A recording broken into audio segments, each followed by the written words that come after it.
Dear loneliness, thank you for the quiet you've provided me, the quiet silence which so often felt like piercing, loud torture. Your quiet screams kept reminding me of my isolation, of how wrong things in my life felt, of how wrong things have been. I searched for a cure to you. I tried different things. I researched. I listened to other people's opinions. I tried altering and adjusting my perceptions so that I wouldn't see you as the hauntingly lonely element that followed me in everything that I did. I tried to use the extensive alone time you provided to befriend myself, to become more comfortable with myself, to heal wounds and learn self-care and how to comfort myself. These shifts in me helped. I learned to take better care of my physical self and to listen to my body and its needs.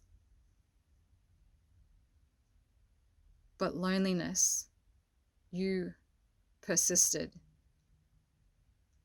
Despite getting used to you and your unbearable silence having become a part of my uncomfortable comfort zone, I needed to resolve you. You're not normal, or so I believed. You're not healthy, I told myself. Loneliness. Dictionary attributes your meaning to be sadness because one has no friends or company. Makes sense, right? Well, I knew I needed more people in my life, genuine connection with others. So I put myself out there searching once again for a cure to your overarching shadow in my life. It was scary at first, exposing myself to the elements of new environments. It was petrifying, opening myself up to the newness of new people. But the more I did it, the easier it became. I went to meetup groups on my own. I explored little hubs of people around topics that were interesting to me. There were times early on when the fears, insecurities, self-conscious self-doubts washed over me. I had anxiety attacks. There were times I sat in my car crying from fear and then calming myself down, cleaning up my face, and then stepping out to attend a social event. I look back at these times and I feel proud that I persisted, glad that my strength was greater than my fears. I made new connections and learned to respect and uphold my boundaries in interactions with others. Some people became friends, but it didn't work out, and I learned to let go, that some connections aren't meant to last long and that that's okay. And I found some people who became my best friends. I had fun, stepped out of my comfort zones. I became more relaxed in myself around others. All this was good. I needed these experiences, these changes. My life improved.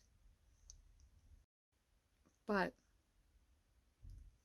the thing is, dear loneliness, you remained.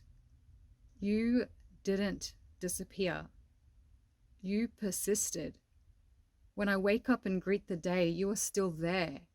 You seem to shape my experience, the internal lens through which I navigate and experience my reality. What are you? Why are you? I've asked myself so many questions. I've taken action in so many ways. What haven't I done that you need me to do? Because it seems you keep leading me back to you. What is this lack of ease in me? I think I've finally realized what you are, why you are.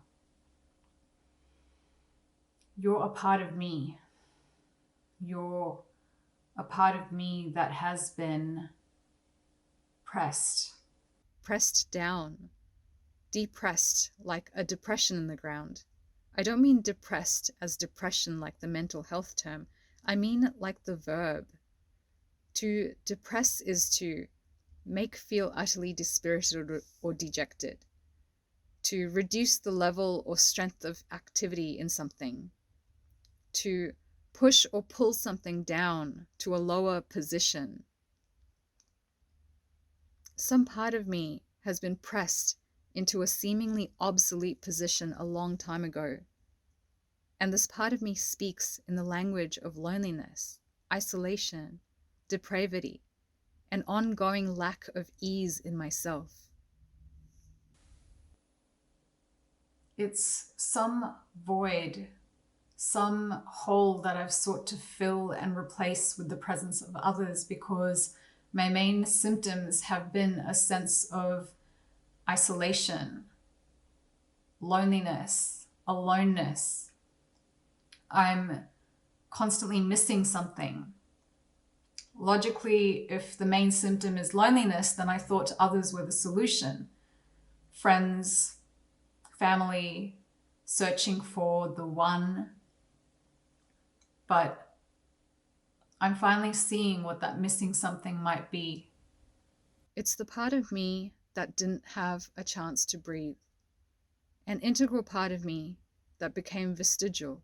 Vestigial, dictionary definition, adjective, forming a very small remnant of something that was once greater or more noticeable. Degenerate, rudimentary, or atrophied, having become functionless in the course of evolution. An intrinsic part of me became vestigial from a lack of nurture, a lack of being seen.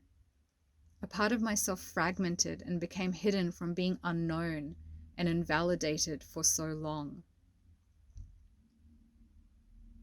You are my creative force, my energy of inventive manifestation, the part of me that seeks to color the world around me, the part of me that yearns to weave and paint through visions and lucid perceptuals. You are my creative power that was somehow disempowered. You were not allowed, not plausible, not considered responsible. You were not realistic. And I don't know when the severing of you from me began, but I see now how I continued to hold you down, how choices I made throughout my life were signs of avoidance, my ignorance, my desperate attempts to escape facing you.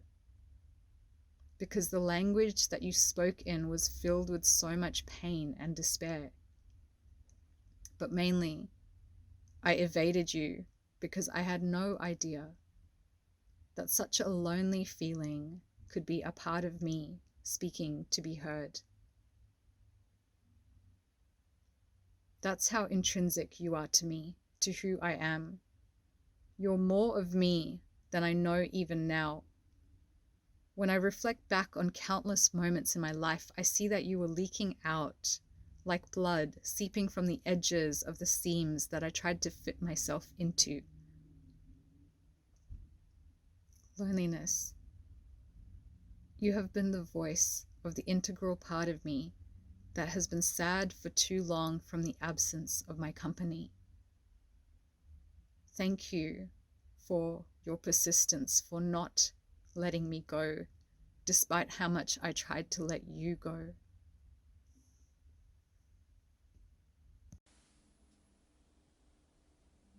So, to any of you who have been lonely, like I have been for so long, please consider this.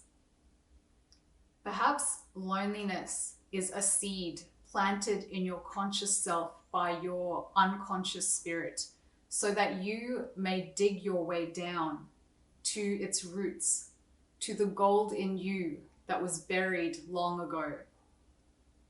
And perhaps that gold is the part of yourself that is more you than anything else.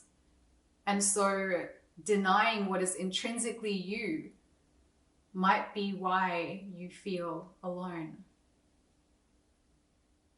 For me, it's painfully clear now that I'm a creative force, and I didn't allow this part of me to be my center, even though it is. And so loneliness has been the voice of that part of me calling for my attention.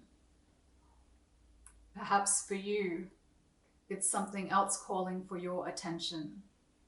Maybe your sexuality, maybe your unexpressed or unfulfilled intelligence. Or perhaps it's your humanity. Or perhaps you're a dancer whose feet have only ever known to walk, even though music makes you feel like losing the soles of your shoes.